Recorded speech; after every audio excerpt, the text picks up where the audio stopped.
everyone. Welcome to the webinar. So today we're going to be going over subtle acting. And we're going to have Drew Adams, one of the mentors here at Animation Mentor, going over this. This is going to be a lot of fun because I love subtle acting. Just as in general, it is so much fun to see a character go into so much life with so little motion. So this is going to be a lot of fun for me and hopefully for everyone else here. Now, after this talk, it's going to go for the first hour here. Afterwards, we're going to have Tim and Mars from AM hanging around for another 20 or 30 minutes to go over any animation mentor questions or any questions you have about the curriculum or anything like that. So if you're interested in that, definitely feel free to stick around for all of that. And yeah, without further ado, I'll throw it over to Drew Adams, let him do a quick intro here, and we'll jump right on in. So Drew, feel free to take it away. Great, thank you, Bo. First of all, thank you for having me. It's an honor, and it's a really fun topic. I have a lot of fun material planned. First and foremost, I've been with Animation Mentor, I think it's like 15 years plus, teaching class 3 primarily. It's been really, really fun. It's helped me in my own career as well. So it's a fantastic place. And professionally, I've been with DreamWorks almost for the same amount of time, about 15 years, most recently having supervised on The Wild Robot, which is an amazing project, and I'll show you some clips from that as well. But yeah, let me start sharing my screen and we will dive right in. Make sure I get my sound and my desktop here. And you should be able to see that first slide. Everybody can see that, hopefully. Yep, Excellent. it's all showing clearly. Okay, perfect. So yeah, creating subtle and emotive performances in animation. I think a lot of this applies probably to live action or stage as well, but we'll get into specifics for animation. Two of the main components that I think we're after, just for broad strokes in terms of crafting performances, is having a believable performance, both in the way that a character behaves and also in obviously the locomotion, the way that they move. If it's not believable, people are not going to get drawn into the character and or the story that we're telling. If it's believable, but it's not necessarily compelling, then people won't care, and you have the same problem. We want the audience to get engaged and to fall in love with and to be drawn to the characters and the story that we're telling. So those are the main targets outside of just the subtle and emotive side of the performance. So specifically relating to student acting shots, especially in Animation Mentors classes 4 through 6, the focus becomes much more on performance as you come out of body mechanics. And I've specifically defined it as acting shots and not necessarily dialogue shots. I think there's a large confusion that a character is only acting when they're talking, which is not true at all, which we'll see very, very quickly. So anytime a character is on the screen, they are or should be acting. And just because they are talking doesn't mean that they're acting equally so. So things to look for as you're choosing what to animate and searching for lines of dialogue to animate to, or potentially if you're recording your own. I would recommend looking for or specifically creating moments of no dialogue, even if the task is a dialogue shot. Giving yourself a little bit of breathing room before and after the actual dialogue will be very, very helpful to be able to achieve some of the more subtle acting performances that we're after. Next is not being afraid to or actively seeking to change the context of the dialogue. If someone has taken a line of dialogue and they've just mimicked the existing acting from the source material, it could be a good exercise, but as someone at a studio who might be reviewing a reel, if they have seen that movie or if they're just seeing someone's literal kind of regurgitation of the same acting, it might show the person reviewing their sense of body mechanics and level of polish, but you're not showing what you're able to do in terms of the creative side of changing the context, inventing a performance, making it feel original and specific. Along those lines, changing and creating a subtext or adding it or adding a bit of a backstory can really help the moment of the dialogue feel specific and more compelling as well. Next is utilize pantomime. I fell into this trap when I was a student as well. I just wanted to animate dialogue because I thought that was the juicy acting bit. The more I've worked and the more I've desired to get certain types of shots, the more I'm drawn to pantomime. Pantomime, I think, is very, very powerful. Ultimately, I think obviously we have sound in our performances, in our films and games, but ultimately the most powerful form of communication, I think, often comes through the visual itself.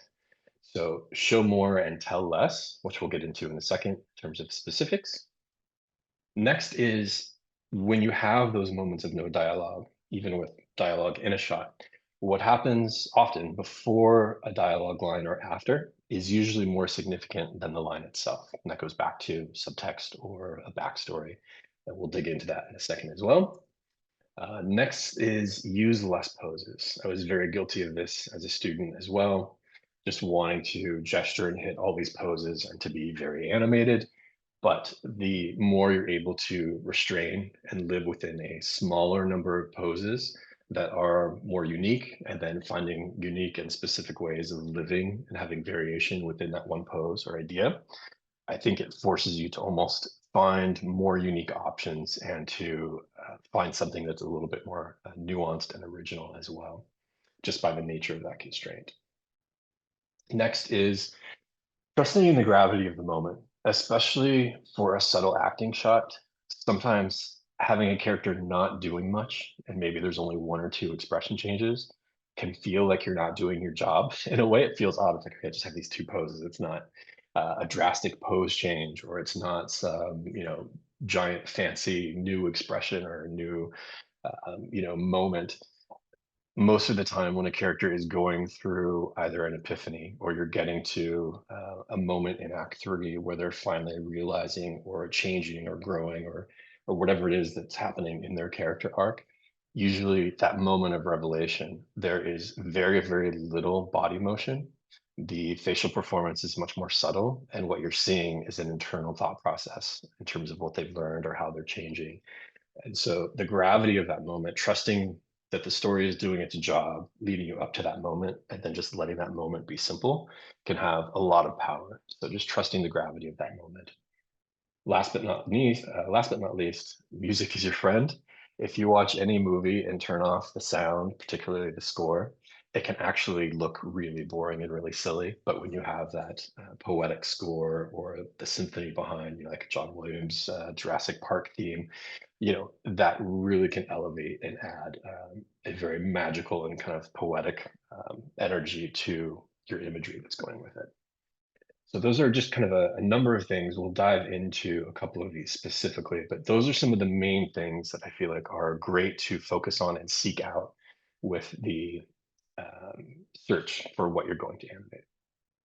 So getting to the example of showing and not telling. This is a rough example that I made up. Let's say you have a line of dialogue, and the line of dialogue is, wow, that first day on the job was really rough. I don't know if I can handle this new job. The other person in the room says, wow, I can tell just from looking at you that was an excruciating day. Was it really that bad? That's a mouthful. And what that's doing is if you were to animate that, you're hanging your performance the majority of it will be hung on the dialogue itself and not on the visual or the pantomime. So this is telling through writing. And you could do it and you could do it well and you could communicate all of those things. But again, as an animator or as a performer, it's not relying on the visual. And I think it almost short sells some of the opportunities for the characters to bond or show their particular connection through pantomime. So this is telling. So what would showing look like? You could take this entire line and strip it down to, was it really that bad? Because we're stripping it down to just that, instead of telling that whole first line and the second or the first part of the second line, we're having to visually show that. So the character walks in, they drop their bag, they put their arms down, and they're just exhausted. And you can see it on their face and you can see it on their body language. And you cut to the other person who saw them walk in and they're like, oh, and you can visually see them knowing, like, oh, they had such a bad day. And they look over at them and then make like a little half smile, and like, I'm so sorry. And you can see that in the smile. And then they look over and they say, was it really that bad? And then the other person makes eye contact. You've shown 80, 90% of that. You've reserved a little bit of it for dialogue with the line of, was it really that bad? And to me, that's more interesting, showing the choices that you're making physically, emotional, the subtleties of the eye contact and the characters realizing, the moment that they're having. So really think about ways that you can change line, how you can strip dialogue out of a line. These days with editing on any home computer, you can create space by adding time between lines. So it's just a great exercise to really think about other ways of manipulating and giving yourself an opportunity to act in a subtle way that's hopefully more compelling than if you're just hanging it on the dialogue. So that's showing versus telling. This is a quick example of giving yourself a moment of no dialogue. This is a clip from Gangs of New York. In this one, there's a huge moment of pantomime taken out. And then in a second, we'll take a look at the pantomime added back in. The context for this is John C. Riley's character is a police officer.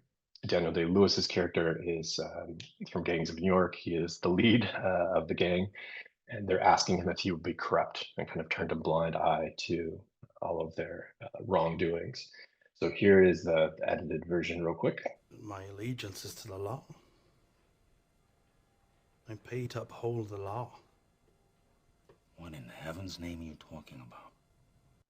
So that works. Like you get the context of the proposal, the question, the answer, and then the rebuttal to it. You know, what in heaven's name are you talking about? That's not how it was actually shot. If I go to the next one here, this one has a solid 8 or 9 seconds of no dialogue before the response of what in heaven's name are you talking about? If you're watching this from the very beginning, you know a lot of things about Daniel Day-Lewis's character. He's extremely violent, uses a lot of bad language. He's extremely intimidating. So this whole interaction has a lot of tension built up into it. Because John C. Riley's character is a police officer, it's limiting his reaction in terms of having to curb his behavior from what would be the norm. So let's look at this one with some of the pantomime added back in. My allegiance is to the law. I'm paid to uphold the law.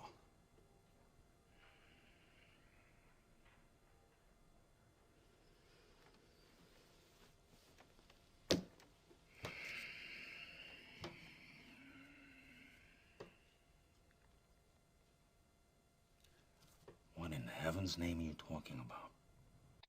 So there's a ton of dramatic tension added in the pantomime. The what in heaven's name are you talking about is arrived at through a number of other things. He's not moving, and you feel the brows go up, which is like, you know, I can't believe you had the guts to give me that answer. And then his mouth tenses a little bit, so it's negative. He doesn't like that answer. Doesn't know what to do with himself. If this wasn't a police officer, he would probably just jump across the table and strangle the guy, but he can't do that in this moment. And so he's trying to reserve himself and trying to come up with a diplomatic way. And he comes up with this response of, what in heaven's name are you talking about? He doesn't even say, what in, the hell are you talking about? He's almost, being overly diplomatic. So there's so many things going on with that subtle performance, which you can't do if you take out all of that gap of silence in between. So really just being conscious of having that in there and seeing the silence between the lines as a huge opportunity. If you don't know what you're doing with that silence between the lines and you're trying to act it out, it's going to feel really weird. You're going to be up there kind of not knowing what to do. You'll probably get very nervous, and it's because you don't know what you're doing and what the target is. So the next major thing that I think is important for the subtle side of acting is that small things can be absolutely huge.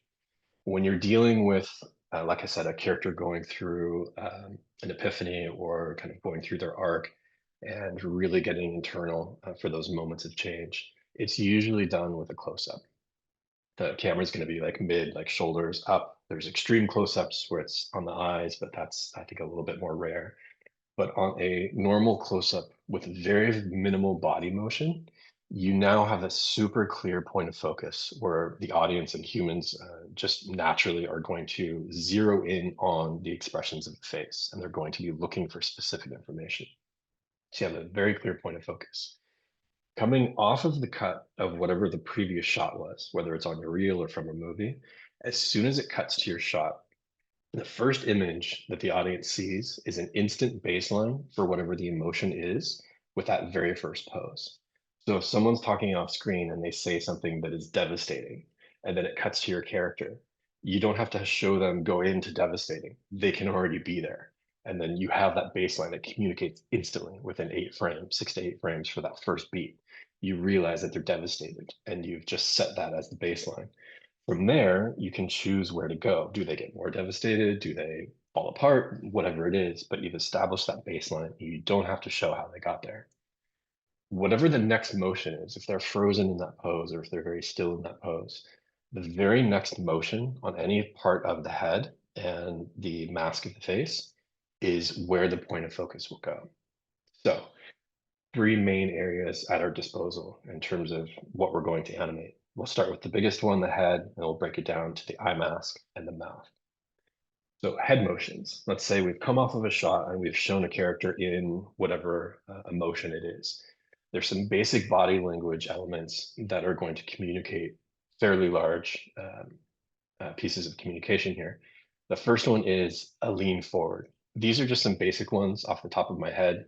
Some of them are very interchangeable, but a slight lean forward, if you hit an expression, you have a character locked in from the very first frame, a slight lean forward can kind of be questioning or it doesn't make sense and you feel them just kind of leaning forward.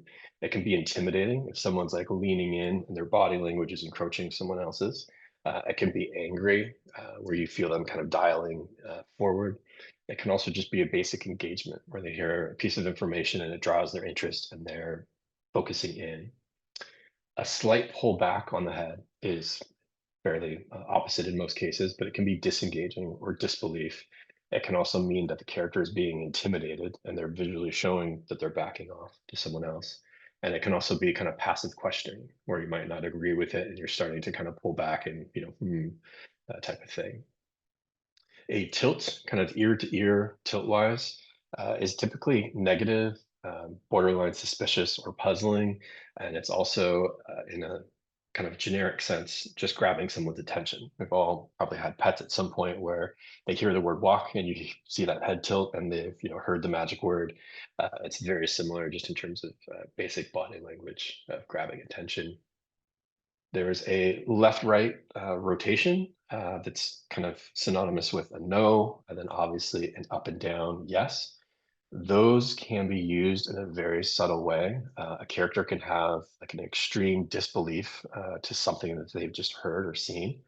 And there might be like a slow, like back and forth where it's not a good thing. It's not like an overt, big head shake, but it's just a slow left or right as they're pulling back, in conjunction with the forward, back, left, right. And then there could also be the up down, which is more of a positive nod, yes. That one's interesting too. Sometimes there can be like a false sense of agreement where somebody says something and you don't believe them. And maybe the expression that goes with that up down is like, I don't believe you, but I'm going to nod yes. It starts to get interesting with those layers. So just a basic head motion.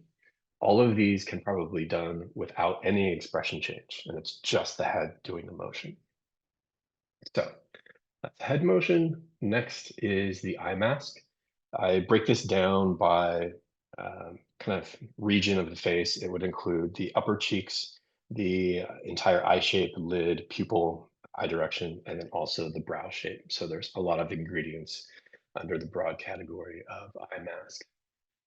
For the eye mask, again, coming off of another cut, showing that first image and then having room to go somewhere.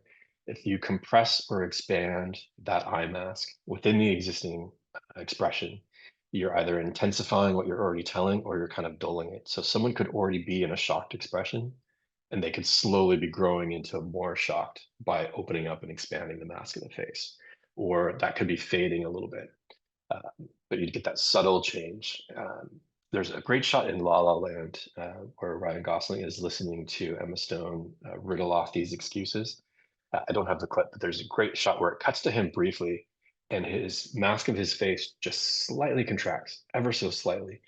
And in that split second of just that small move, you completely read the fact that he doesn't buy anything that she's talking about and he has no idea why she's offering these excuses in a split second with that.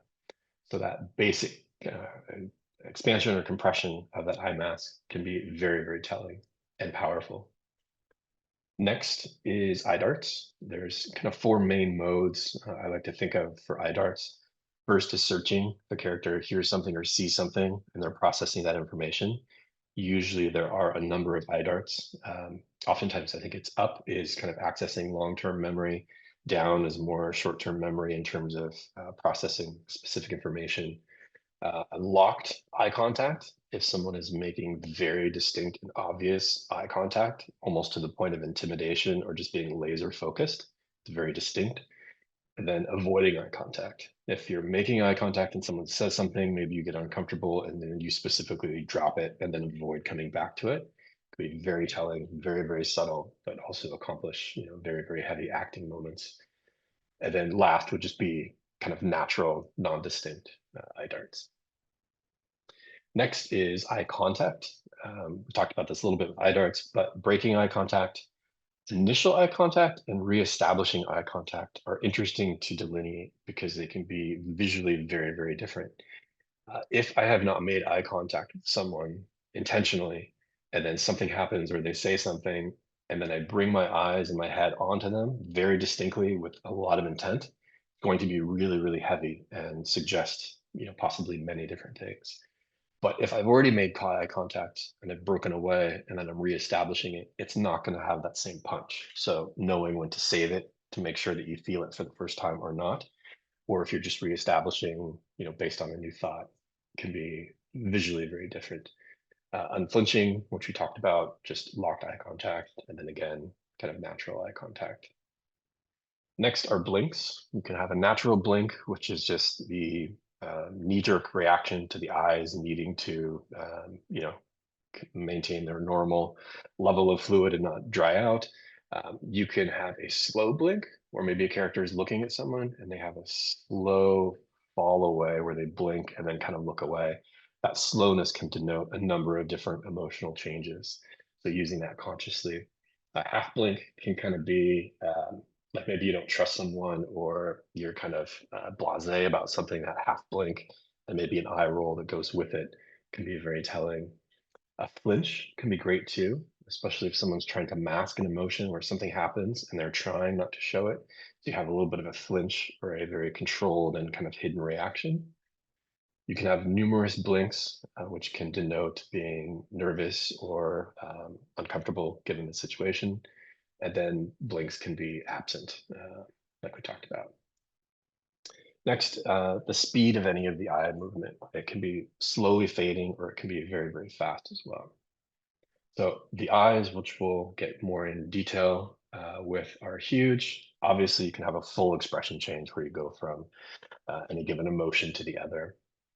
The eyes have a lot of power. We are instinctually, I think, drawn to the eyes, which is a very, very small target. The motion of the eyes, and it sounds silly, but sometimes the mechanics of how the eyes work and how the pupil can lead and pull the lid and the brow and that whole connective kind of microcosm can be very, very complicated and require a lot of polishing. But it's such a huge communicator that the target has a huge amount of information that's being conveyed. There's nothing else moving in the image, but there's something like really graceful to the subtle close and the overlap, and then that look back up. So there's so much power in the eyes, both dramatically, but also comedically as well. If you look at this one, he's not moving at all. You get a 1, 2, 3 in the eyes, they come back, and it's just the flare of the brow and the mouth coming up. So again, very limited motion on the body, but just relying on those single ingredients and dispersing them to kind of get that tension and then that comedy kind of punch at the end there. Next, we'll talk about the mouth. Obviously, upper, lower lip, the jaw independently, and then also the cheeks and kind of the whole muzzle of the face. Same thing here, compressing or expanding within the existing expression. Same thing with the eyes. You can grow, compress, contract. After that, you can go from a change of an open mouth to a closed mouth or vice versa. A lot of times for a very dramatic moment, I've seen shots and I love it where the mouth is closed and the character again has seen or heard or thought something that has a profound effect on them. And you just get a small peel of the mouth opening and the jaw coming out. Sometimes the lips almost peel open and then the jaw, slowly fades open, and it's has such power that it's just affecting this one small part of the face. Next, and these are great, and I like to look for these in the dialogue track as well. Any efforts, so swallowing an inhale, a gasp, a laugh, anything along those lines can be great if a character is listening and they hear something and there's a little scoff, like, and you hear that little bit of breath where it's like, I don't believe you, or that's preposterous, whatever it is. That's a very audible thing, but you can also have a nice little expression change and a little, build up and kind of feel the air come out to really show their disdain or, whatever the tone is that you're looking for. So those are fantastic. Sometimes you can even kind of copy and paste some of those efforts into an existing line um, if it's not inherently in the source material. Next is a character potentially searching for words. If they are forming a thought and they're about to speak, they might have a reaction where they're like start to say like what, to themselves. They don't audibly say it, but there's that where their lips kind of purse. There's also a great thing that a lot of people do where you start to form a word and you have a train of thought that's about to take off, and you start to form the first letter or sound of that word, and then you stop, and then you change and you kind of reform your thought and take a different tact or a different approach to whatever the situation is. And then there's a very clear halt and modification, and then you go down a new track. That is very interesting as well. It's showing a very, very clear thought process that's changing. So the mouth, again, very, very powerful as well. Let's look at a couple clips exercising all of these different ideas. This one is super, super subtle, and I love this. There's an amazing, I think, mask that is already put on. It's a very subtle juxtaposition of being slightly sad with the eye expression, but very stoic, I think, with maintaining the eye contact and the body language, and then the mouth itself has such a strong base expression. So if you're coming off another cut to this, there's really, really strong communication to begin with. He maintains that kind of facade of that expression, but something happens in the context of the scene where there's a little bit of a crack in that, and you barely see it um, right there at the end. The brows slightly loosen, the one corner of the mouth pulls, and then that cheek comes up. He's still in like 90% of that slightly sad, slightly stoic moment, but there's a tiny little break in it. And that slight change has so much power in terms of showing that something inside is starting to change or be tweaked just a little bit. So it's super subtle. And that's why I said small can be huge. Like this with sound and a build up up to this moment, this can be an absolutely like revelatory moment of this character having that super small reaction. Next, Jeff Goldblum is great. He's, I think, a master of pantomime. But here it looks like he's already in a thought and then kind of changes courses, almost has a little bit of a regret or a slight bit of maybe I shouldn't say that or do that, whatever I'm about to do. And then he starts to kind of fade into, a change and a deviation from that. Again, all with pantomime, but it starts to get compelling. It's like, what was he going to say? Why is he not confident in what he was going to say? And then what is the new course of action? This one is very complex as well. I love GIFs. That's why GIFs always are kind of these really nice zeroed in targets of these very subtle emotional changes. This one, there's a very clear mask being put on where there's a distinct thought that's kind of being suppressed or kind of hidden. We don't have to know what it is, but the corners of the mouth are slightly, the mouth is closing, corners are going out and then kind of back in. It's dropping eye contact and then turning away. If she had just dropped eye contact and turned away, it would have felt even more like she was in control and just avoiding the situation. But the mouth corners kind of crumbling a bit, the eye contact dropping and the head coming away gets a little bit more kind of dormant. And then there's a turn after that. So there's really complex things going on here. There's something that is being thought or not said that is very, very distinct on her face. And again, with almost micro motions on the corners of the mouth there. So how do we get this into our performance? The first thing is, as you're shooting video reference, having a very, very clear target and gathering as much information as you possibly can to get a rich performance on screen. With such subtle and emotive acting moments, I think it's hard to sit down and just invent these and kind of have a combination of different expression changes. A lot of times when I've not done my homework and don't have solid reference to jump off of, I find myself really struggling and just trying to throw ideas and poses against the wall without a clear plan. So I like to have a really clear target and get as specific as I possibly can. Una Hagen was a Broadway actress, but also a great acting teacher as well. She's worth researching, she had main 9 questions in her approach.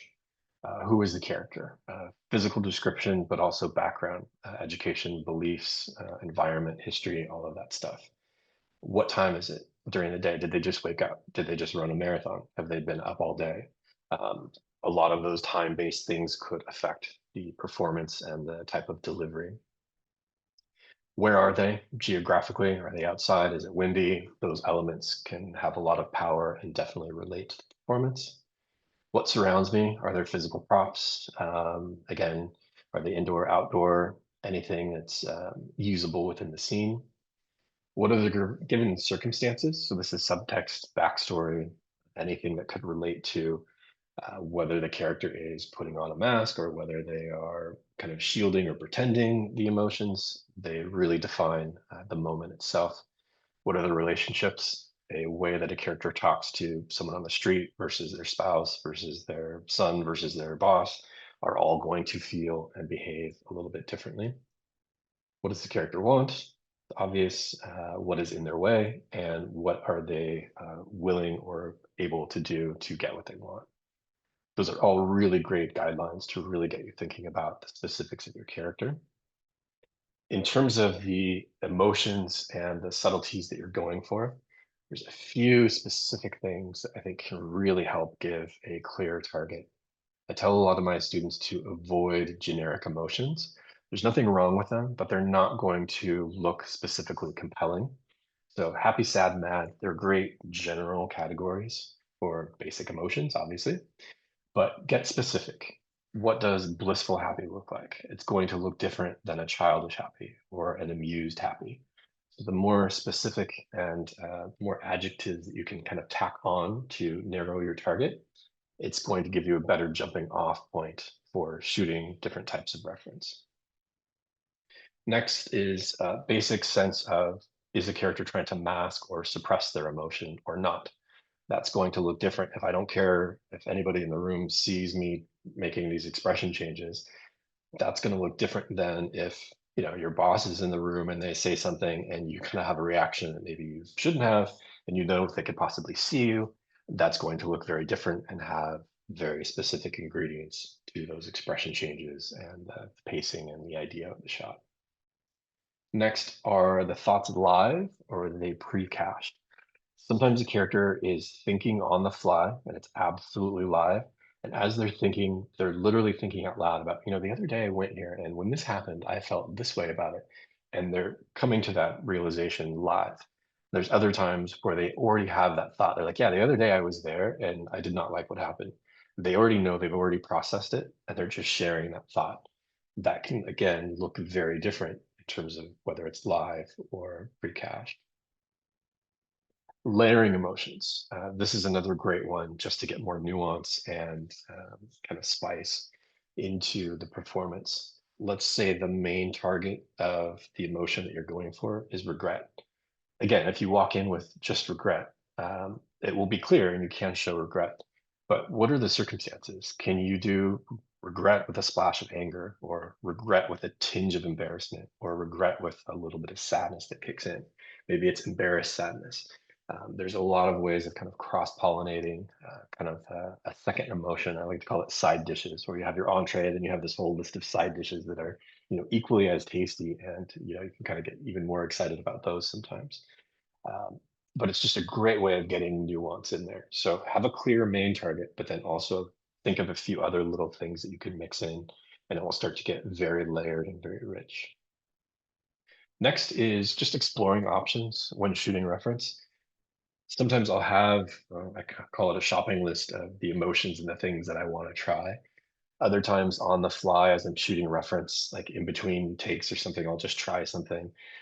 And sometimes that'll actually have a lot of power or surprise me in terms of, that it looks very different or is very outside of the box of something else that I was trying.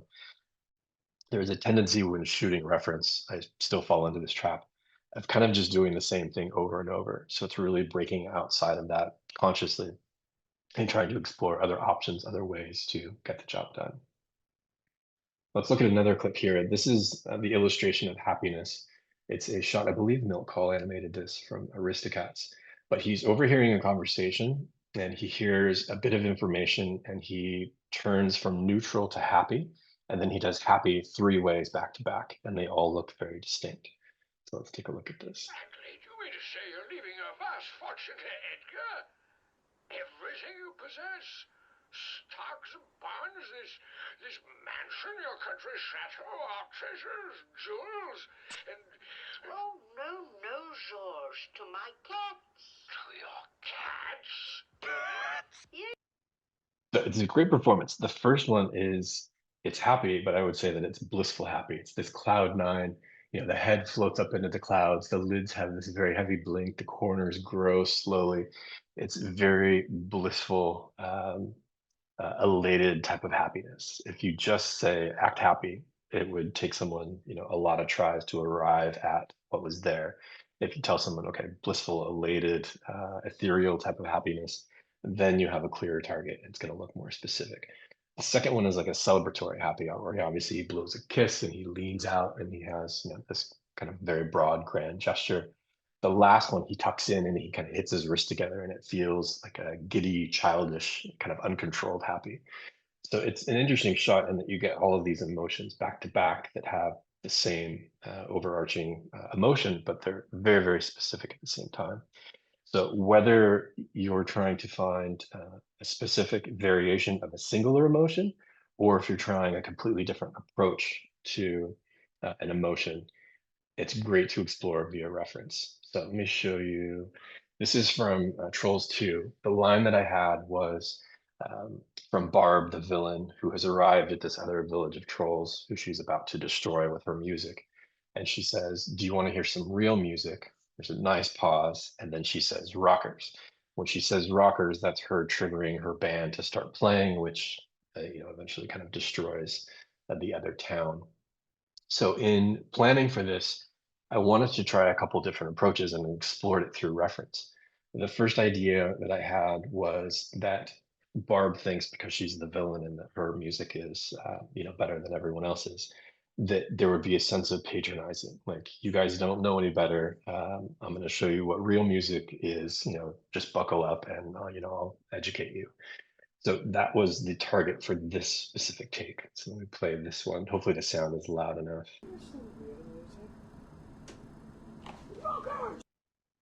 So it's got that lower lip tucked in. The head is looking down on the other trolls. And it's a very kind of patronizing, like, oh, like poor you, type of feel.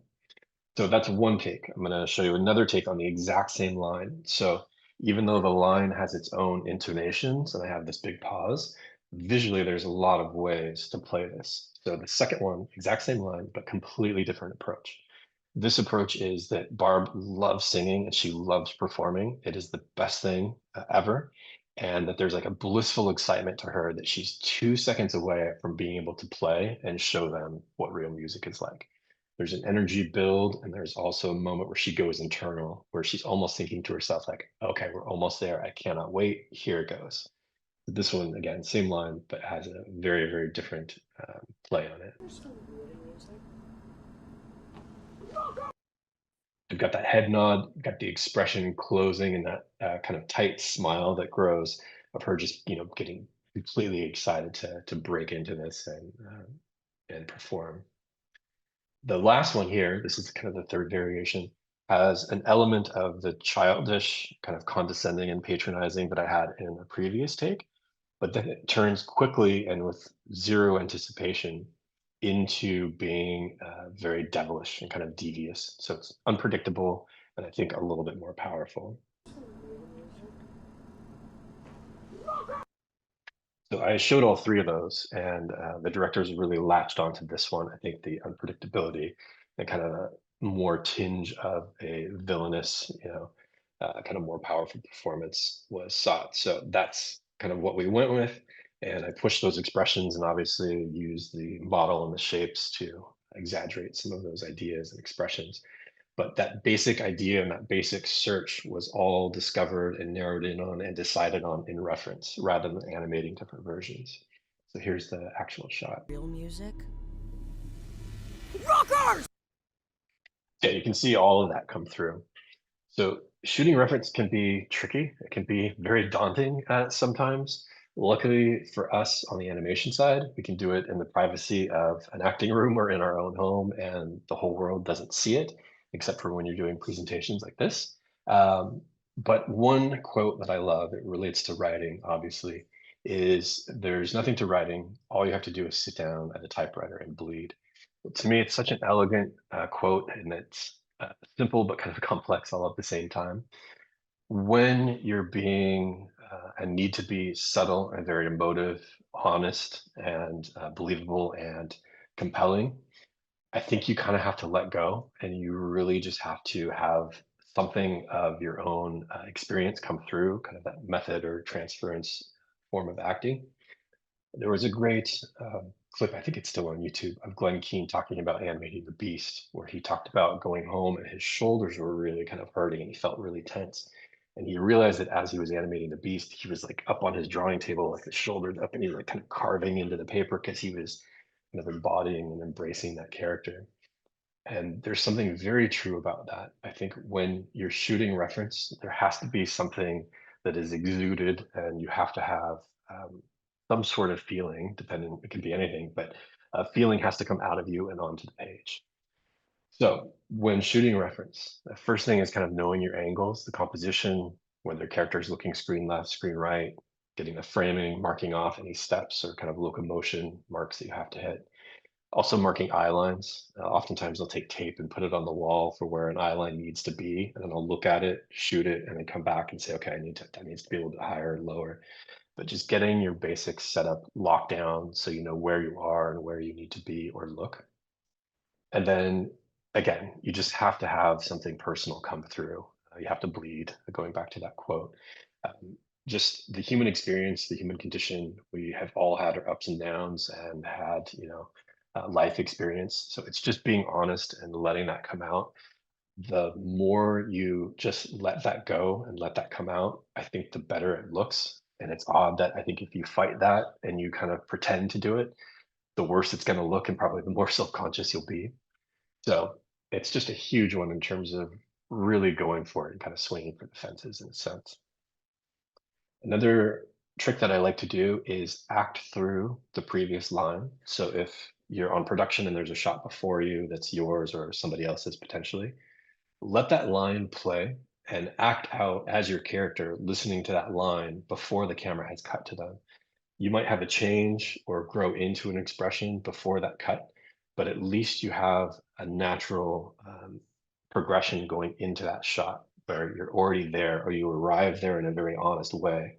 What I like to avoid is I call it the director calling action effect, where a director says action, and then you feel the character get into a pose and then they go into the action. You shouldn't feel any of that. It needs to be seamless and feel like it's live and in the moment. And acting through the line, which I'll show you in a minute, really, really helps with that. Again, utilize pantomime. We've talked about that. Review the reference and see what it looks like. There's sometimes where you're doing it and it feels great, and you get back to your desk and you look at it and you're like, wow, when I hit that smile, I felt like it was beaming, and I look at it and it's kind of just like, eh. So it always helps to just go back and see how it's resonating. Some things might work, some things might not work. Take notes, make a shopping list of other things that you want to try and go back. And if you know that that smile needs to be 10 times bigger, then really go for it. It might feel odd because it feels unnatural, but if you need it to be bigger and to glow or to beam more, then you have to kind of dial it up. So see what it looks like, see what works, go back and reshoot. Last, if it helps, have other animators shoot reference for you. There are certain types of reference that I feel naturally good at. There are other character types and moments that I'm less good at, and I will immediately utilize other animators that I know are good at those types of moments. It doesn't matter where your reference is coming from. It's purely a matter of what you're able to get on screen. So the more resources you have, the better. So lastly, I'll show you a few clips that I actually didn't use for a shot. I often like to show the ones that I did use where it was successful, but I still go through this where I'll shoot and it doesn't feel right, or it doesn't have the gravity of the moment like we talked about, or a number of ingredients just aren't working. A lot of times I can put my finger on what's not working, and that will often lead me to the answer of what I need to do to make it work.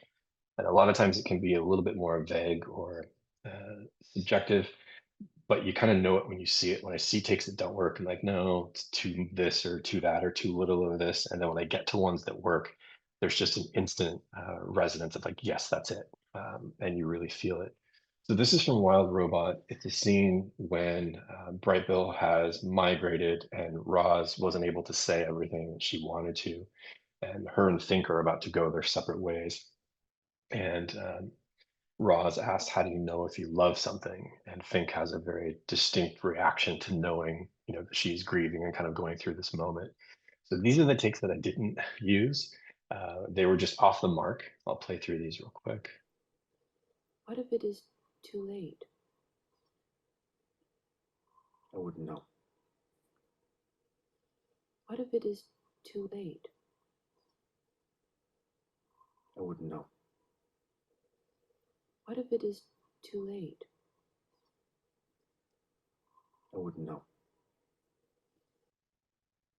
So some of them just feel like they're not enough. Other ones feel like it's just trying too hard. None of them really kind of landed for me. Trying to use a lot of the ingredients that I mentioned with the slight head move. Eventually, Think actually kind of sits down in a line. He's standing up on all fours and he sits down.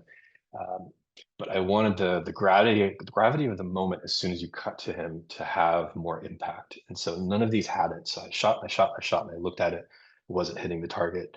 So I wanted it to be more subtle, where there's a realization that the moment is very important, that Roz is, borderline kind of grieving and lost, and they're about to go their separate ways.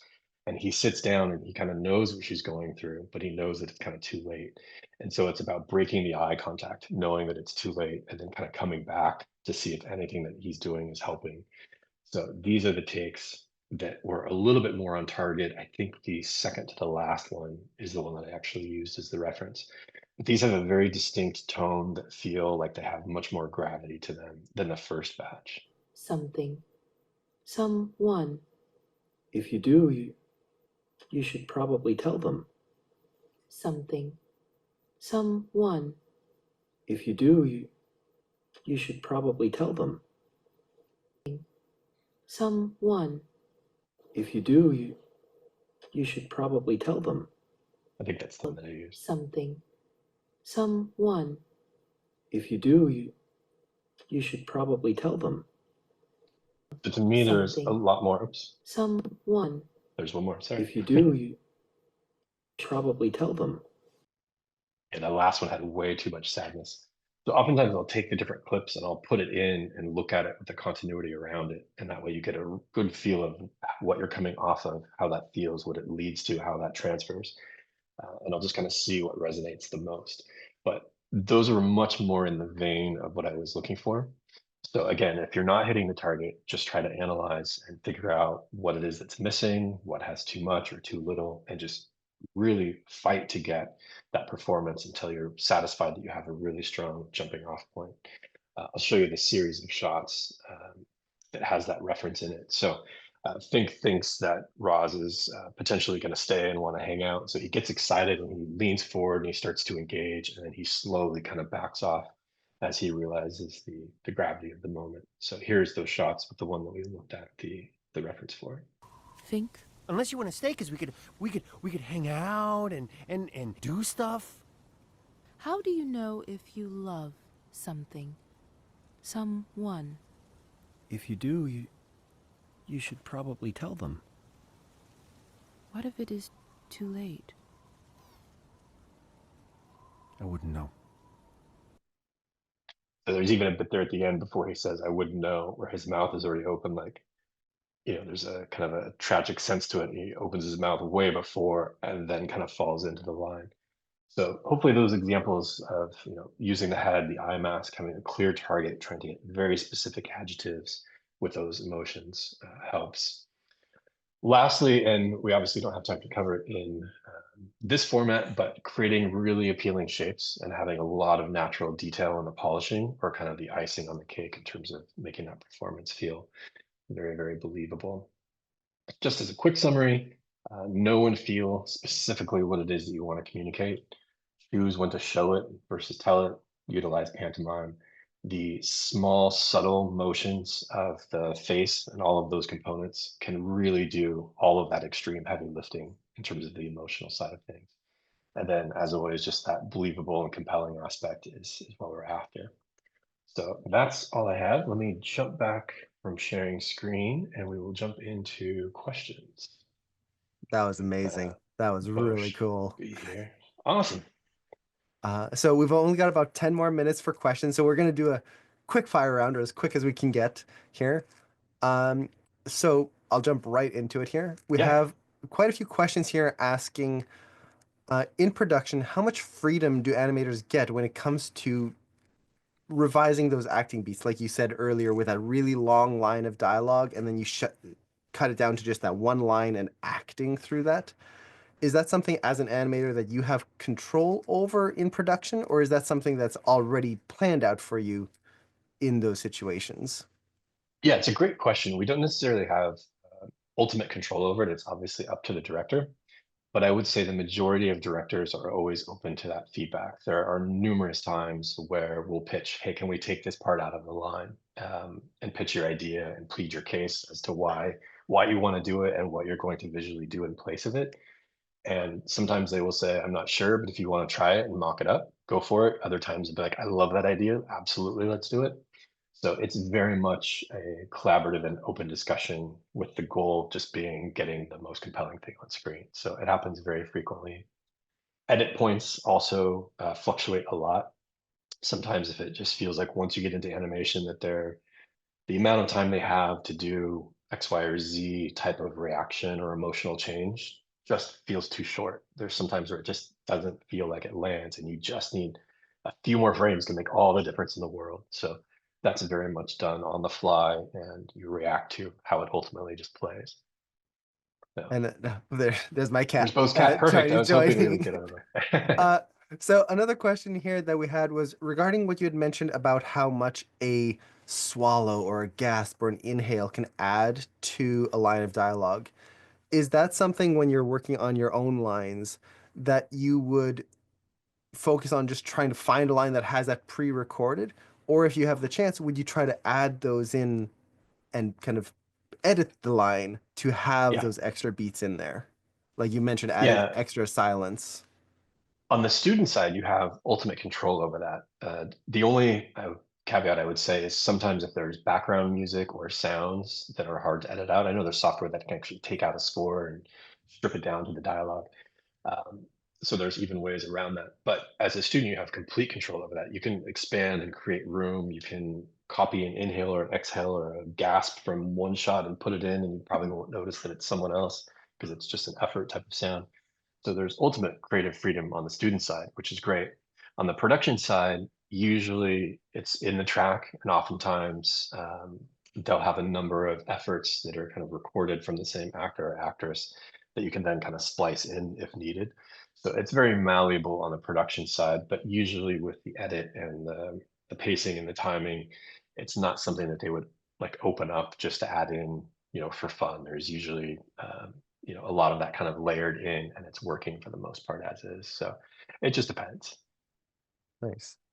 And then we have a bunch of questions regarding shooting reference. Mhm. One of them here is when shooting reference for existing audio, I find it difficult to explore options when the audio already dictates many things, kind of like what you said, trying to change it and change the tone from the original source material. Especially when the client supervisor wants something specific or if the script has little or no depth. Is there any tips on how to deal with that and try to push those deeper elements and those acting beats within that? Yeah, absolutely. There's a a great opportunity between visually what you're seeing and then audibly what you're hearing. So you can create that subtext to the performance very easily. A lot of it is just playing the body language against the lines. So a character could come into the room and they could be like, I'm totally fine. And their body language could be like, I don't want to talk to you. And it could just be two completely different things. There is a range, obviously, within the dialogue clip that sometimes can box you in and it's hard to fight that. But it's surprisingly malleable in terms of how much you can bend and change that. Oftentimes, I think when you're looking for a dialogue clip, students look for a very punchy, fun dialogue clip that is entertaining in and of itself. I think it's actually interesting and in a lot of senses can force more creative solutions to find a line that is very nondescript. And I give this example in my class. Let's say someone forces a line on you that is the dialogue line of, do you want to go to the park? And it's said just like that, very, very neutral. And you're like, I don't want to animate that. That's boring.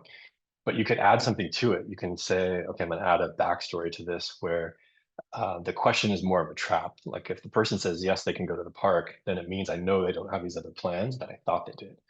So when that character comes in, it's like, oh, now's my opportunity, and they kind of lean in, and they're going to set this trap, and they, do you want to go to the park? And then they look at him a little bit too intently, and then the other character is like, what is this? You've already created a scenario that now creates interest. Like, why are they asking? What are the ramifications? This other person clearly sees that this is a trap. What's going on? You've taken a boring line and all of a sudden made a really compelling moment out of it. So there's a lot of ways to bend and tweak to a larger context. That's really cool. And then regarding the video clips you showed of yourself kind of acting out the lines, are you saying the lines as you're acting it out, or you're just moving the lips so that you can focus more on the acting beats versus trying to remember the lines?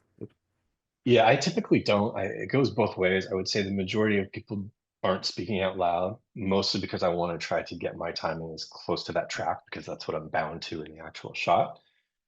Sometimes in between takes, I'll say it out loud to see if there are different things that I find or that happen or that I can bring into the performance.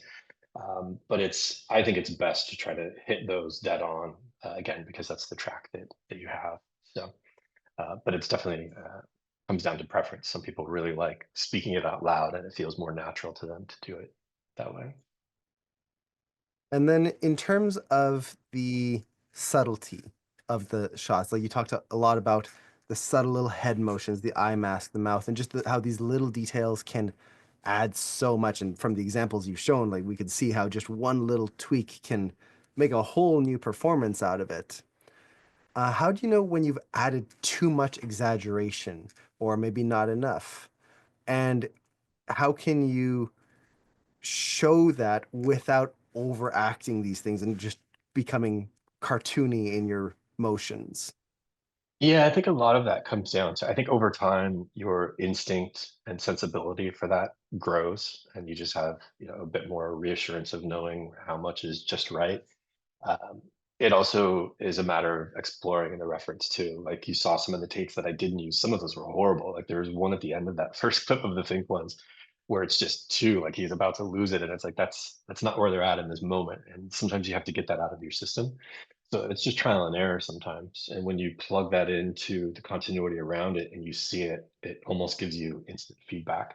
Sometimes there are a number of variations and takes that can work, and then maybe narrowing it down to a couple and then just going right to your director and saying, hey, maybe they have a strong preference when, two or three of them get the job done, but they have a particular taste or sensibility in terms of how much emotion they want or don't want. Is a conversation that they'll have an opinion on. So it's again trial and error, and then just going from there in terms of what everybody's looking for creatively. And then regarding the shot you were doing with Barb and how you mentioned that based on her body proportions, which are very different from a human's body proportions, you Yes. changed the pose and really made it work for her. Do you have any tips on how to exaggerate facial expressions from your reference to both fit the character, but also to just make it more than the reference? Yeah, oftentimes just in an animation design, obviously the eyes are usually by default a little bit bigger. Animation is, I think, caricatured to begin with in terms of the medium and then the design itself. So you have that coming out of the gate in your favor. But yeah, oftentimes my reference isn't always like dead on. There'll be times when I need to squeeze more, I need to flare and get brighter. And so I'll always kind of have a conversation with either, the soup or the department head and the director where we'll look at the reference and like, yeah, this all works, but in this moment, we really need to push that a little bit more. So I'll then just take that feedback. If I need to, I'll reshoot to see what it looks like or to see what the mechanics are. Or if I feel like I can just take that and make it bigger by pushing the brows up, scaling the eyes, I'll just do it on the fly as I'm blocking.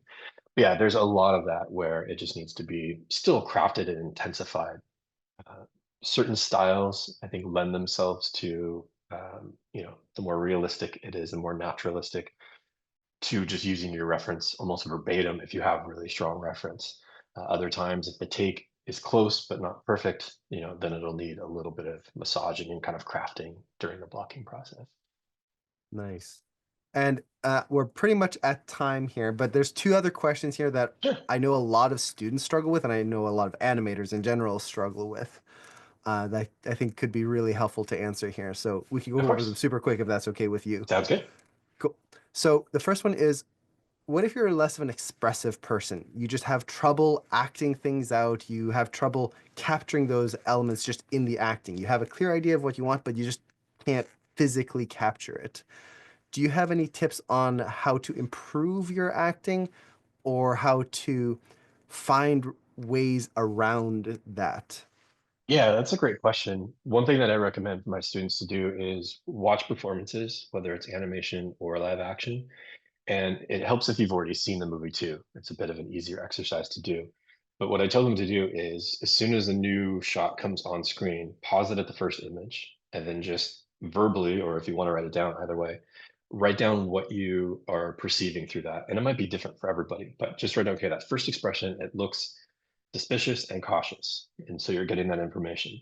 Hit play again and then wait for any type of expression change that is telling you a new piece of information, and then pause it again and describe where it came from and what it went to. Maybe it goes from suspicious and cautious. I forgot what I said, and then it goes to like a tinge of sadness, and you've felt that and you've seen that, and then go back and say, okay, what body parts moved that went from this to that? And you could say, oh, it was just the corners fading, and then the head pulling back a tiny bit.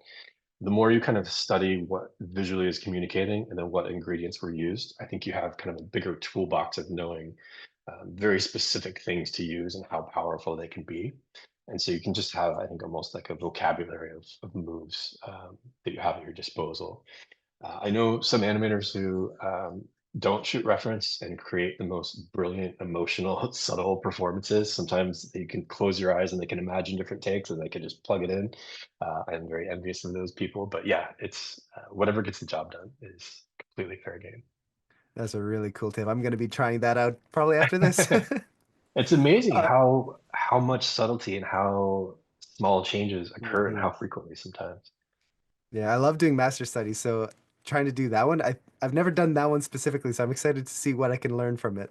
Yeah, that's cool. And then the other thing that they were asking is, do you have any tips on how to realistically animate eyes tracking an object? A lot of students tend to have problems where the eyes feel like they're looking just off from where they should be looking, or sometimes in different directions, or too far in, too far out. Do you have any tips on how to get that tracking so that then the eye darts and all of that animation can actually read correctly versus just reading like random motions? Yes, depending on the design, that can be really tricky. Eye direction, I still struggle with enough to double check constantly because it's one of those things that's very, very tricky. There's a lot of situations where, depending on the size of the eyes, how round it is, especially if you're in CG, and then depending on what the head angle is and where they're looking, where you can run into a wide number of just technical issues. One of the main ones that I'll do for tracking eye position is I will tumble around to whatever it is that they're looking at. So let's say they're looking at a picture hanging on the wall. I'll take the camera and I'll tumble around. I might turn the wall off and I'll be right behind that picture looking back at my character to see if they're looking at me. The odd thing about that is sometimes I'll tumble around, I'll look at that and I'll see them and like, okay, they're looking right at it. And then I go back to my camera view and it's like, it still doesn't feel like they're looking at it. And then from there, I'll just cheat to where it does look like they're looking at it from that camera angle to the best of my ability. And I'll always double check my eye lines with other animators because it's definitely a weak point and something where, just double checking is always powerful. Yeah, having other people to just show you, go, hey, does it look like they're looking in the right place? I do that with my brother all the time, and man, is Yeah. that helpful. There's sometimes it's like I know I'm close and I swear I've got it, and I'll show someone else and they'll say, "Oh, just bring the screen right eye like half a pupil within." I'm like, "Oh, that's not gonna help." And I do it and I'm like, think like there it is. Woo! It's like that small little dialing in made all the difference. So it's a very, very finite and tricky and a lot of cheats involved sometimes. a lot of times when the far eye, like if I'm facing forward, but I'm looking far off and kind of hitting the far wall of the eye, oftentimes the pupil size needs to match, but because it's rotating around the sphere of the eye, the width of that pupil diminishes in perspective. So oftentimes that far eye will actually scale up the width to match the inside one. There's a ton of just little things like that that just have to be kind of tracked and keep an eye on. Well, I think we're pretty much at time here. We can end on that amazing pun. I love puns, so this is perfect for me. Uh, so thank you so much, Drew, for doing this. This was No, thank you. really amazing. So much, uh, going back to the pun, eye-opening moments, and stuff that I'm going to be trying to incorporate into my animations as soon as I Okay. can. So thank you so much for doing this. And thank you everyone for hanging out and asking all these awesome questions. I apologize we weren't able to get to all of your amazing questions. If you'd like to see more of this type of content, definitely let us know and we'd be happy to do more of these webinars. And for anyone who's interested in Animation Mentor or just have more questions to ask, definitely feel free to stay a little longer. We're going to have Mars and Tim jump on in just a little bit to answer those questions. But before that, I just wanted to say once again, Drew, thank you so much for doing this. It is greatly appreciated. Oh, thanks for having me. It was really fun. I love the school and the topic. It was really, really fun to do. Awesome. Well, without further ado, let's move on to Mars and Tim. Let them take over. Thank you both for jumping in here. And again, thank you, Drew, for doing that amazing talk. And I'll let Tim and Mars take it away. Cool. Sounds good. Thank you. Thanks, Drew. Yes, definitely. Awesome. That was so cool. So much great information, right? That was pretty awesome. That was, I mean, anytime you start referencing, like the Wild Robot, I love that. Right. I knew right what that right before, I mean, that scene specifically with the fox and I was like, I remember that scene. It is a really, really cool movie. So I honestly, we do a lot of research on our mentors and we look to see, the shows that they worked on and we look at their IMDb and all that. I hadn't realized that Drew worked on that. Until literally right now. And it's really neat when you see them and then you see the scene that they worked on and you're like, right. That's pretty cool. That's rock star status. So that was really awesome. That was awesome. Well, yeah, and I mean that's the thing about studying here at Animation Mentor is you get to study with people who are working on the latest and movies and TV shows and video games. That's how you learn how to be a professional, right? You learn from the pros. Yeah. I was talking with a student earlier and we were talking about self-study and learning things on YouTube and stuff like that. And that's great. There's a lot of great content on those platforms for sure, but that's going to take you to this level.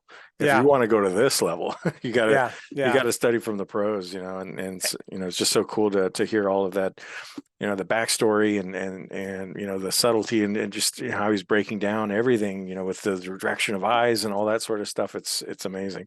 Yeah, it is. It's interesting. I like that where he said, hey, when you start a show, you start a movie, pause it. Yeah. Right when you start it. Right. And then see if maybe your intuitions are accurate on what's about to happen. Mm-hmm. That's coming up next. I'm going to try that because I think that's kind of unique. I didn't think about something like that, but it's kind of cool. So I'm going to give that a shot. So super, super neat to hear that stuff. And again, another really awesome, webinar by AM. I mean, super cool stuff. I'm super biased, by the way, but where do you work? Yeah, right. But they are really awesome when you see them. I unplugged my headset so I could hear it like, full effect. I wanted to hear Drew's every word without having these things restricting me. Nice.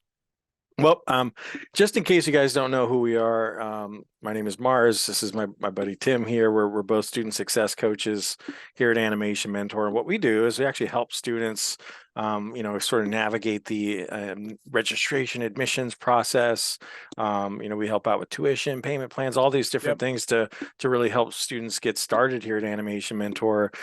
This topic was actually pretty advanced. It was a kind of a little bit more of an advanced level topic. Sure was. And we want to help you get there. So if you're brand new to animation, we can help you get started figuring out which classes to start off with and really kind of guide you through your whole educational journey here at Animation Mentor. That's what we do, right? Yeah. And even, you know, like you said, it's an advanced topic, but a lot of the people that were in that message thread were such familiar names that were AM alum Right, royalty right. in my eyes.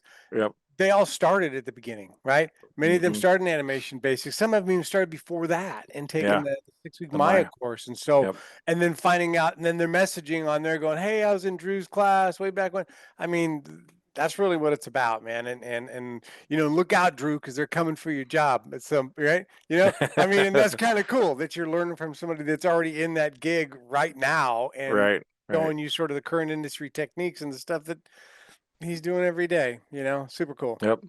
Yep. So yeah, like I said, we're here to answer any questions that you have. You can feel free to throw those. If you have any questions about how Animation Mentor works, any questions about that, go ahead and throw that in the Q&A. We'll be here for about another 20 minutes or so to answer any questions that you guys have. Mateo, super cool to hear that you are super inspired to hop into yet another webinar. So yeah, I mean, we got a lot of stuff going on. Classes coming up soon. Spring term starts March 31st for people that are, you know, trying to start classes. If you're just looking to take a short course with us, whether it be Maya, Cartoony, you know, anything that's, you know, like storyboarding, stuff like that, we've got a lot of these courses starting on February 17th. So that's coming up for anybody that's interested in just kind of, you know, let me try some of this stuff out for a little bit and see how that goes. Do one of those short courses. They're all 6 weeks in length and are all variety of different categories that you can study from. But then in the March term, the spring term, we're running our full-blown character animation program and then our wicked cool game animation program. I say that for you because I know you spent some time in Boston. This is wicked cool. A wicked cool game animation program that's going to be starting then as well. So we got a lot of stuff going on, man. Spring is coming. Oh no, spring is upon us. That didn't sound as good as winter's coming. No, not quite. Rajul too, I did see your comment. I understand you had a couple of questions. We tried to get as many of those questions as you can. Tim and I are answering questions about Animation Mentor. So if you do have questions about the school, unfortunately, we're not going to be the best ones to answer questions about Drew's talk. But you can feel free to, send in questions. If we didn't get to those, you can send those to us and we'll try and get you some answers. Yeah. And Ian, I see your message on there too. Ian, I was actually communicating maybe with your mom on our support ticket. I guess you guys put in a support ticket. That was me communicating with you guys. I am super stoked that you joined us for this particular event and you're a Blender user, which is cool. Maya is what we use here at Animation Mentor. So we have a lot of Blender users that kind of, come to the dark side, right? And learn Maya. So we would prefer if you use that, you can use Blender, but the problem with that is that you're going to have to supply your own rigs. That's a thing, right? Because animation's animation, right? The principles are the principles, regardless of what software you're using. But while you're with us, we'd prefer that you use Maya so that way we can offer you use of our tele drive, the student campus platform, all the resources that go with it, including all the rigs. So Tech support. Tech support. Yeah, exactly. All that stuff. Yeah. So Ian, take that Maya course, take that 6-week Maya course, get your skills where they need to be. It'll be easier for you because you're a Blender guy. You just need to figure out, oh, wow, the graph editor is this here. And then what's this? So that's really what it's going to be about. So do that, man. I think that's going to be your best course to start with. Yep. And if you look in the chat there, there is a promo going on right now for the 6-week Maya animation course. Best time to take it is now. February 17th is coming right up soon, just a couple of weeks away. And that promo expires on Sunday, February 16th. So take advantage of that $200 off. Yeah. Go ahead. Yeah, I was looking at Zalia. Zalia, what visual programs you use in 2D animation storyboarding courses? Really, it's up to you on what you want to use. Like I said, with animation, the principles are the principles, and the software can always change. With stuff like 2D animation, some people are using, Toon Boom. Some people are using Rough Animator. If you're doing storyboard, use Storyboard Pro. Right? That's what a lot of students are using with that. So, you can work with whatever software is going to work with that specific class. We'll teach you how to do it, regardless of the tools that you're going to be doing or using. Pardon me. Nice. Pardon me. You are pardoned. Thank So you. Sophia's got a question here. Do you need to show a portfolio or something to take the advanced courses? Great question. So Yep. yes, we do have an advanced placement program, and that's designed specifically for students that have previous animation experience. We have graduates from other programs that take courses here. We have professionals that work in the industry. I remember somebody had sent in a demo reel not too long ago, had some pretty amazing shots from Pixar, and I was like, "Are you applying to be a mentor or a student?" Yeah, it's funny when you see that. Yeah, and sure enough, they wanted to be a student here, which is pretty incredible. But yes, we don't just allow students to choose what course they'd like to start off with. Very much like applying for a job, you don't just say, "I'm going to be the manager." You got to, really show that you have the skills for that. And when you apply for advanced placement, you got to submit a demo reel that shows, your 3D work, and we'll get that in front of one of our mentors and have them review it and place you into the best class for your skill set. So yeah, absolutely. Sweet. Hey, Mateo, you had another one. Will there be other free webinars? This is really enticing. Taste of AM, which it is. I'm not quite there financially to afford AM on top of my uni, but this is really tempting for me to save up for it. I'll tell you what, Mateo, you don't know if it's affordable or not until you reach out to us, right? Yeah, And yeah. so, Chat with us. Mars and I have helped so many students, and I mean, we're not patting ourselves on the back, but we've helped a lot of students that said the same thing as you did, where the finances just didn't, it just didn't line up. And you just got to work with us a little bit, and we can work with you. And so Yeah, if yeah. you're really into this stuff and you want to do it, reach out to us, submit an application. We'll reach out to you and talk like Mm-hmm. this through Zoom or phone call or WhatsApp or whatever. Mm-hmm. And if you're somebody that wants to do this and we can help you, trust me, we're gonna lay it We'll, down for you and try to help you as much as we can. we'll do what we can. Yep. Absolutely. Yep. Jason Whitaker's got one. What's the software for the 3D curriculum? Maya question mark. That's the industry standard, right? Yeah. Yes, absolutely. Like Tim was saying earlier, we definitely talk to lots of students that start off with Blender, but if you're going to be a pro working in the industry, that's the standard. You might as well learn what the pros are using, and that's what our whole ecosystem, our whole pipeline is built around Maya. So yeah, absolutely. Yep. Cool. Jackie Baumgartner dropping in. Does your program offer any help or support to students for job placement? I studied 3D animation in college, landed a job in motion design and by demand. Would love to get back to 3D. Hey, Jackie, we do have a pretty cool job board. Actually, I think in our campus tour, there's there's a piece of it where you can actually see it. This job board is crazy. I look at it every day because I'm always curious to sort of see what's being offered in the world. And I mean the world as far as for jobs are concerned. And we look for specifically character animation, the movement of characters, but there's a lot of other gigs on this job board. If you're into storyboarding, modeling, whatever, this thing is updated every single day. You guys, even if you just take one class with AM, you're able to access that job board for life and the campus, which if you haven't been on the campus, Gotta check it out. it's pretty legit. The community is deep. There's a lot of money. Paulina dropping in a question right there on there. She's an AMer too, for sure. So, yeah. Awesome. Arash has got one here. I'm a self-taught animator looking to take my skills more seriously by learning with a school. I've attended some workshops, followed online tutorials, and studied professional animation reviews. I'd love some advice on which level or class would be best for me to learn, understand, and follow effectively. Great question. Yep. Again, advanced placement. That's definitely gonna be the route for you. If you've got experience already, if you have a demo reel, even if you've got a progress reel, maybe you don't have a fully, developed demo reel yet, but you have work, and you're not quite sure where the best place to start off, put in an application, include your demo reel link, and we'll get that in front of a mentor and we'll help you figure out the best class to start off with. Yep. Cool. Good one. Paulina, yeah, I'm going to read that one real quick because Paulina's an AMer, right? I saw you guys are offering a bunch of new game animation courses. What's the difference between game animation mechanics and game animation combat? Are they suitable for someone who's already gathered industry experience? That's a deep conversation. And for that kind of stuff, we definitely would want to set something up, Paulina. There's a lot of information on campus about it. We actually had a little webinar with the mentor that was teaching that class, right? Is it Christina Alfonso? I believe, I want to say, I'm thinking, Fonzie, did I get it right? I think so. I'm pretty close, right?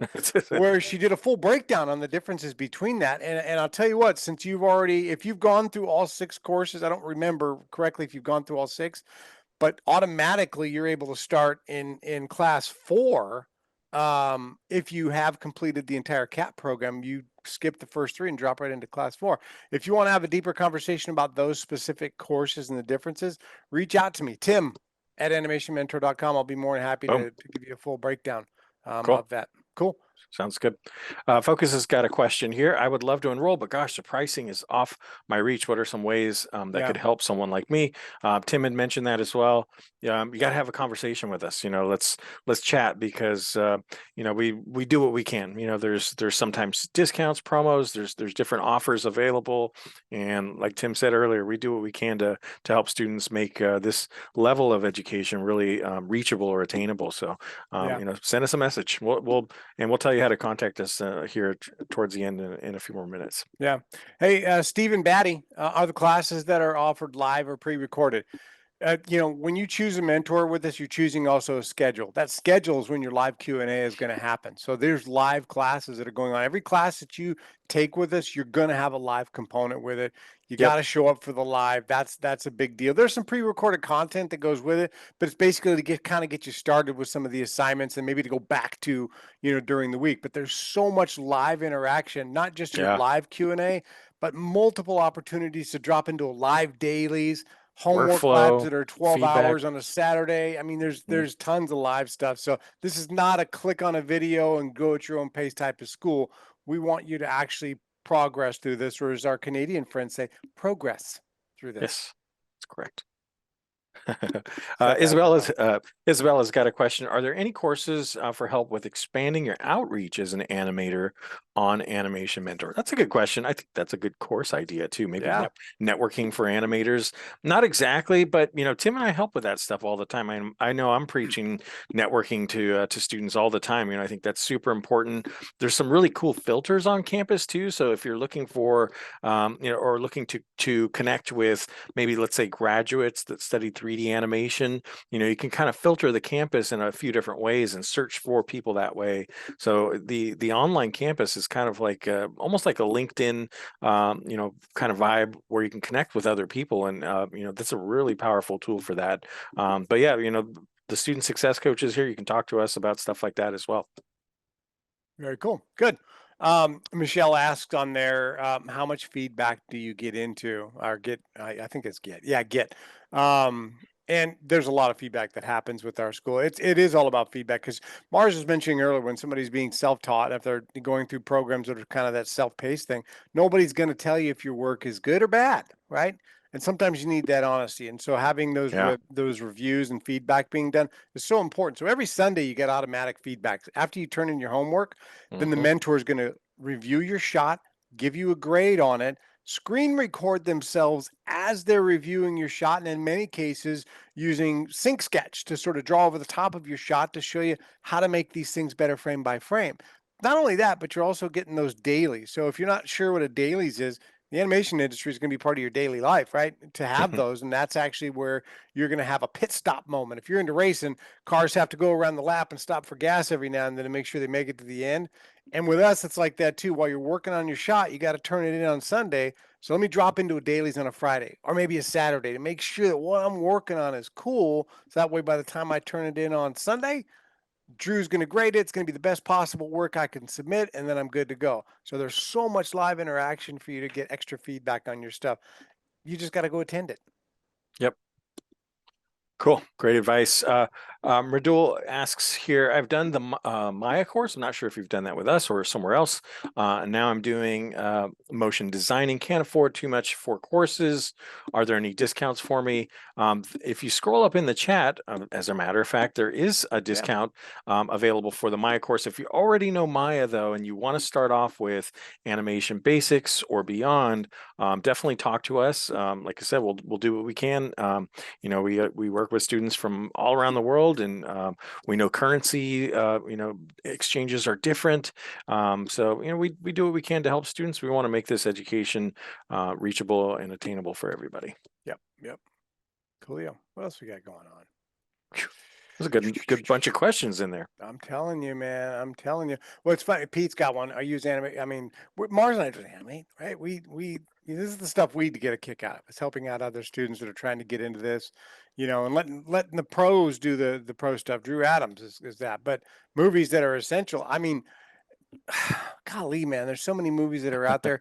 And you know what's funny is that after a lot of our mentors had found out that they'd worked on like Cloudy with a Chance of Meatballs, we're like, okay, I remember that movie, but then I had to watch it in a different sort of mindset to go, why, right? And that movie was super cool to me as I watched it, and I'd watch it again and again and again.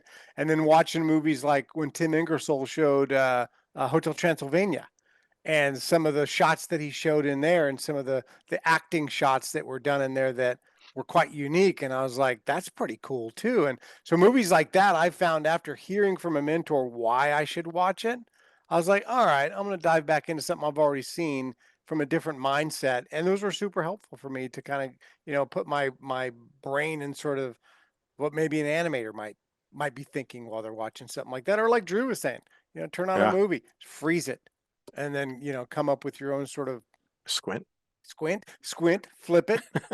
If Tim's watching this, he's going to be like, come on, you guys. Makai, you ask such a good question. Who is in charge of Animation Mentor? So if you look at Bo's, you know, little avatar that he's got here, Spike, I would say is probably in charge of Animation Mentor. I believe you're right. I believe you're right. He is. Spike is in charge. Cam and Bo Pratt. Cam and Bo, yeah, they're in charge. Yeah, Cambo. Well, cool. Yeah, I don't know. I'm not seeing any other questions. Any other questions coming in? Anything about Animation Mentor? Anything about how to sign up? You know, Tim mentioned we're accepting applications right now for the spring term and the summer term.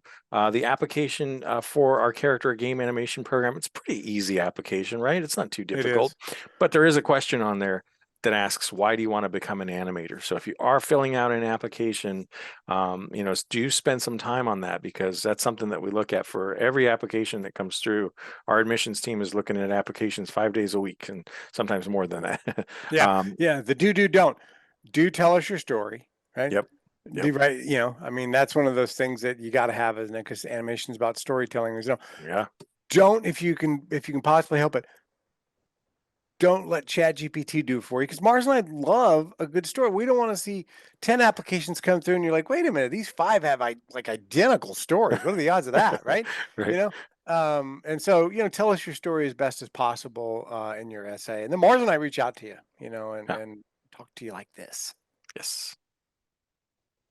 And yes, I saw that comment in there too. And yes, so I know Makai, so I was kind of joking with him. But yes, to be honest, Yellow Brick is our company, owned by, and they're an online learning company as well. If you haven't checked out Yellow Brick, you should check them out too. They got some awesome courses. Yeah, there's an animation course there as well.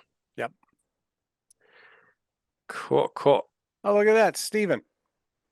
Probably at that part of our show here. That part of the show. Absolutely. So yeah, lots of ways to get a hold of us. You know, I always tell students and folks that I talk to that Tim and I are professional responders. That's what we do. And so if you send us a message, we're going to check it. Lots of ways. Yep. admissions@animationmentor.com goes right to me and Tim. We check our Facebook and Instagram inbox all the time, LinkedIn inbox too. And yeah, what else? I mean, you can call us. There's a phone number on our website. If you go to the contact us on animationmentor.com. Thought you were going to say it. Yeah, 877. Somebody asked me a phone number. I'm like, oh, it's 867-5309. They're like, really? I'm like, no, that's not it. 1-800 or what's it? But yeah, no, the phone number on our site, we do answer those calls. And I think you hit 1 for admissions, that goes right to us. But yeah, lots of ways to get a hold of us. So please reach out if you do have other questions. We hope you can join us. We do these webinars once a month, sometimes even a little bit more frequently. I feel like the next one's actually this month, isn't it? Wow, is it? I think it's. I mean, February just started. Yeah, that's true. It's a short month though. So I don't know. Also, one other thing too, if you're following us on social media, which you should, Facebook, Instagram, TikTok, all the places, Tim and I have our own show, we'll call it. Our live stream will be next Tuesday. So a week from today, we'll be doing our live stream.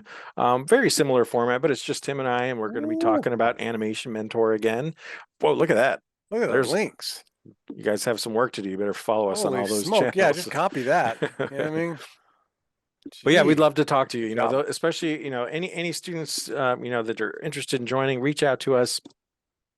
Don't be stopped by saying that you can't afford this. Like Tim said before, talk to us. You got to have Yeah. a conversation. There's some students I've talked to that are like, oh, I can't do this. Maybe next year or something like that. Then we had a conversation. Next thing you know, they're a student. So Yeah. it happens. We understand, like right now, times are tough for a lot of people. We Yeah. get it. Conversion rate isn't so cool, right? Yeah. From US dollar to other currencies and stuff like that. We get that too. So for us, we're like, we'll do what we can to help you out. And then the cool thing is the people that hire Mars and I understand that, and they've been super helpful with helping our students get started on this journey. So don't let that, at least reach out to us and find if it doesn't work, it doesn't work. But we'll do everything we can to get you started if we can. Yep. Well, thank you guys so much. Appreciate you. There's still 90 people here hanging out with us. We appreciate you sticking around, listening to me and Tim babble. Dude, bring those 90 people over here. I got a bunch of weeds I can pull out back. I have snow still. So that's nice that you got that. But yeah, thank you guys. Really, really nice to hang out with all of you. Hopefully we'll talk again soon, and hopefully we'll see you in another webinar soon too. Later, Tater. Awesome. Thank you so much, Mars and Tim. It's always fun getting to hear you guys talk. So much good energy. Is it progress or progress? I think it's progress, right? In Canada, I'm French Canadian. I pronounce things weird, and everyone says my French is weird too, so I don't know anymore. I say, what do I say? Progress. You put them on the spot. Progress. Progress. That's the way I say it, I think. For now, that is the way I say it. All right. Well, thank you so much for doing this amazing talk. Thank you all so much for hanging out. It's always a pleasure to see everyone. And hopefully we'll see you again in the next webinar. So until then, take care and we'll see you around. Happy animating. Bye, guys.